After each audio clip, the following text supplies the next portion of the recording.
being in Grozny in Chechnya in early 1995, when there was a war going on between the Russian army and separatists then, I was standing in a square where a number of Chechen fighters who were fighting against the Russian army had assembled, and my colleagues and I were talking to a number of Chechen fighters just to find out, what their latest view of the situation was. When quite suddenly we heard a very loud noise, which we realised, or I can't even remember if we realised at the point or whether we realised afterwards, was a warplane coming in very low. And a couple of minutes later, this dropped a couple of bombs.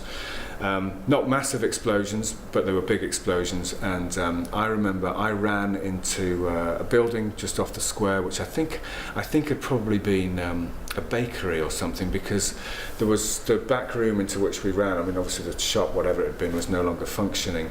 There was no light. There was only a thin strip of window about 2 meters off the ground, so I guessed it might have been used to store flour or something like that. But I remember a terrific flash and a bang, and I couldn't hear in this ear for 2 days afterwards.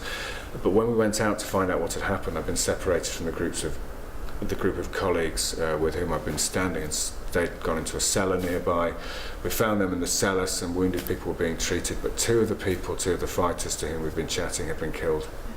So we could see that was a very close, and we were clearly quite fortunate to get away. On that occasion, our car had been damaged as well, so while we were trying to escape, there was actually a hole in the radiator. So we kept having to stop to see to that, but that was a very close call. And some 6 months later, when I was on holiday, and I was just reflecting back on the time that came back to me. But so yes, but these things, I can still remember it very clearly now. But thankfully, anyway, no longer term consequences. Would you say that was the only kind of symptoms that you've had of being affected by situational patient? No, I don't think. I mean, I think being in places like that is very physically exhausting. So sometimes if you go away from there, you could find that you could sleep for 12 or 14 hours. I think that's a form of, because you're physically exhausted as well, but it's you're also very mentally exhausted.